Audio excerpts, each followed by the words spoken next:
G'day everyone, welcome to my channel. I'm going to do a flip through Friday, dropping the mouse, flip through Friday of this sweet little book that I just had delivered. And yeah, so you'll have to forgive me, it is something like, 3 in the morning, usual with me. It's some ridiculous early time. But I had this delivered.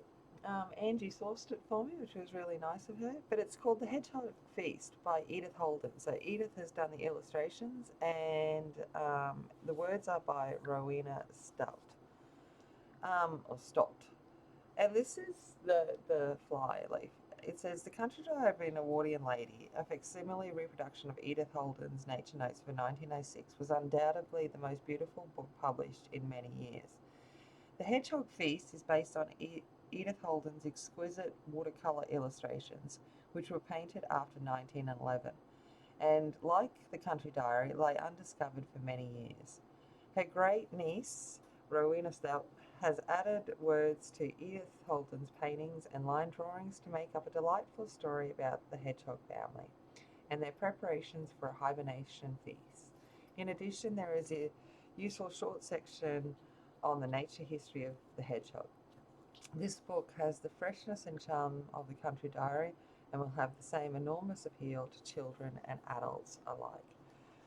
So that is what's on the leaf, and then this is the front cover. So the front cover is of the same vein as the book sleeve, and then we've got a picture of Edith at the back.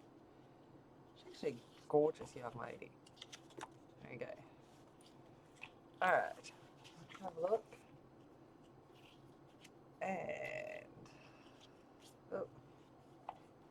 like I said, early in the morning. This one was published in 1978. Okay.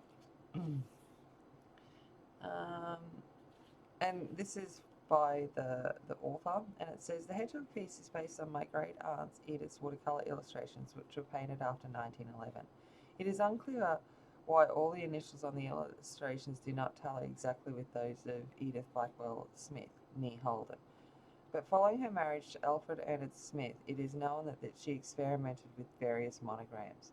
My family inherited these illustrations at the same time, and together with her Nature Notes for 1906, recently published as The Country Diary of an Edwardian Lady. Comparison with details in that book and her other work published at the time proves beyond all reasonable doubt the illustrations for The Hedgehog Feast were the original work of my great aunt Edith Holden. Okay. So let's go. In the corner of a large orchard lived Hugh and Hilda Hedgehog, with their 3 children, Holly, Henry, and Hazel. Their house was tucked away in the undergrowth and lined with dry leaves to keep it warm.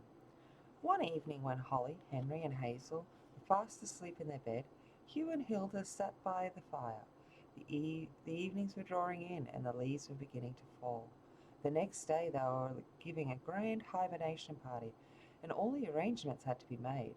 There were invitations to write and deliver, and of course they had to decide what food they were going to have.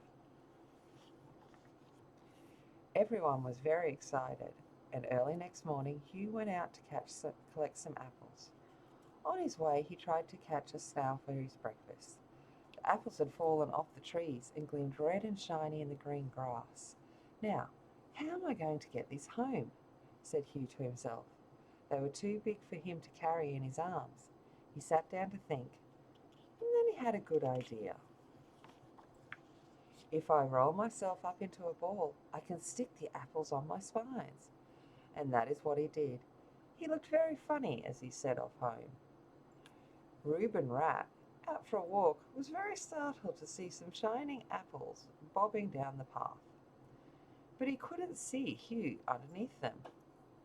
Hugh was a little frightened that Reuben might attack him, but he kept walking by, determined to get apples home for the party.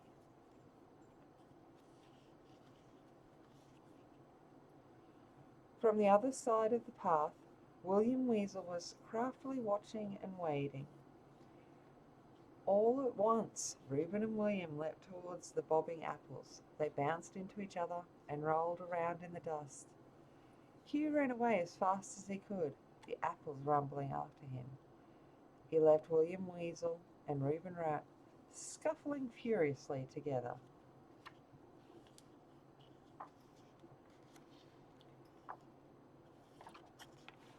Holly, Henry, and Hazel had been looking for their father, and when they saw him come running, they went out to help him bring the rolling apples into the kitchen. Hilda was very pleased and said she would make a lovely spicy apple pie. Mouse, the maid, who was helping, squeaked it would be nice to have some cider too, so everyone agreed she should go and find some. Hilda made some pastry and peeled and chopped up all the apples, singing happily to herself. But Holly, Henry, and Hazel were beginning to get bored. Their mother wouldn't let them play with the pastry or eat the apples because she needed them. "Why don't you go see if you can find something else to eat?" she said. The little hedgehogs jumped up and ran off towards the big farmhouse at the other side of the orchard. They were very puffed when they got there. Then, wondering what was inside, they decided to climb up a little open window. They had to help each other up, which was very uncomfortable. "Ow," said Holly as she stepped on Henry's back. "You're prickling me." "Oh, ouch." The best way was to climb up very quickly, but Holly went just a little bit too fast. Splash! She fell into a bowl of cream standing at the windowsill. The others laughed and laughed until she managed to clamber out. They had to lick the cream off her spines. Delicious! They looked around the little room, but there was nothing else to eat, so they climbed out the window and set off back home. They hadn't gone far before they came across a hoard of hazelnuts in the hollow of a tree. Hazel said, "Let's take some of these home for the party." Suddenly Henry looked up and gasped. It was Sandy Squirrel staring crossly down at them.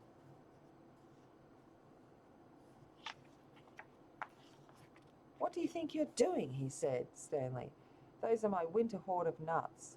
The little hedgehogs were so startled that they scampered off before Sandy could say anything else. He was an old family friend and hadn't meant to frighten them. He decided to take some of his special hoard to the party. So the hedgehog house was buzzing with excitement. Soon the guests started to arrive. Sandy Squirrel and Mouse the maid's sister were first, followed by all the other animals who lived nearby. The rabbit family, the shrew family, lizard, frog, and beetle. And what a feast it was, with so many delicious things to eat. Crispy salad, stuffed snails, gooseberry fowl, damson cheese, bramble jelly, nuts, blackberries, and lots of cider to drink. And best of all was Hilda's lovely apple pie. Henry, Holly, and Hazel were the first to go to bed. Everyone went on eating until they could eat no more, and soon began to feel very, very sleepy indeed. And soon they were all ready for their long winter sleep. Okay, so that was the story, and then there's a little bit about the facts about hedgehogs here, and then obviously on our back flyleaf it was a bit of information about Edith herself. Yeah, so that is this little book. I hope you enjoyed this little flip through and reading. I do not profess to be an eloquent reader of literature, but I hope you enjoyed it. And as always, remember, be kind, be strong, be aware, and I'll see you in the next one. Bye.